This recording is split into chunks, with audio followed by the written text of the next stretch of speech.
નમસ્કાર મિત્રો, મારી યુટ્યુબ ચેનલમાં તમારું સ્વાગત છે। તો દોસ્તો, આમ આદમી પાર્ટીના ઉમેદવાર એવા રસિકભાઈ ભીલ કુકરદા પંચાયત, જિલ્લા પંચાયત અને તાલુકા પંચાયતના તમામ લોકોને આમંત્રણ કર્યા છે। તણખલા સકડી ભેગું થવાનું, પછી રેલીના રૂપમાં પછી નાચવાડી કચેરીએ જવાના છે।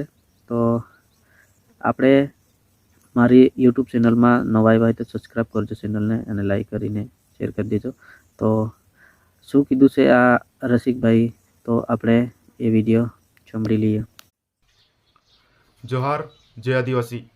આવતીકાલે એટલે કે 10/4/2026ના રોજ નસવાડી તાલુકા પંચાયત ખાતે બપોરના 1 કલાકે આમ આદમી પાર્ટી અને કુકરદા જિલ્લા પંચાયતના જિલ્લાના ઉમેદવાર તરીકે અમારા ઘરેથી એટલે કે અમારા ધર્મપત્ની શ્રી રતિલાબેન રસિકભાઈ ભીલની પસંદગી કરવામાં આવેલી છે।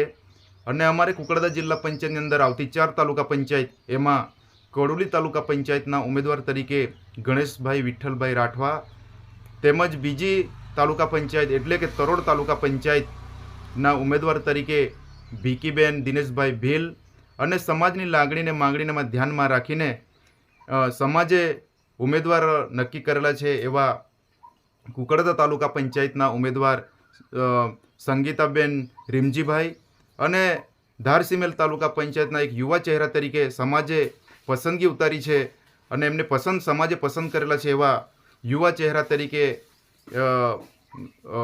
ઢુબીલ ગુસીબેન માલજીભાઈ।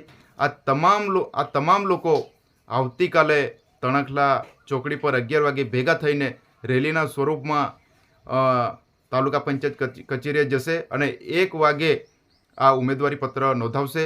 તો મારા સમાજના તમામ યુવાનો, વડીલો, માતાઓ, બહેનો બધાને જ આ રેલીમાં જોડાવા માટે અને આશીર્વાદ આપવા માટે આવે એવી આશા અપેક્ષા રાખું છું। આ તમામ ઉમેદવારો સમાજે પસંદ કર્યા છે, તમારી લાગણીને ધ્યાનમાં રાખીને પછી આ ઉમેદવારો જાહેર કરવામાં આવેલા છે, ત્યારે બધા જ લોકો આ રેલીમાં જોડાય, આશીર્વાદ આપે એવી આશા અપેક્ષા રાખું છું।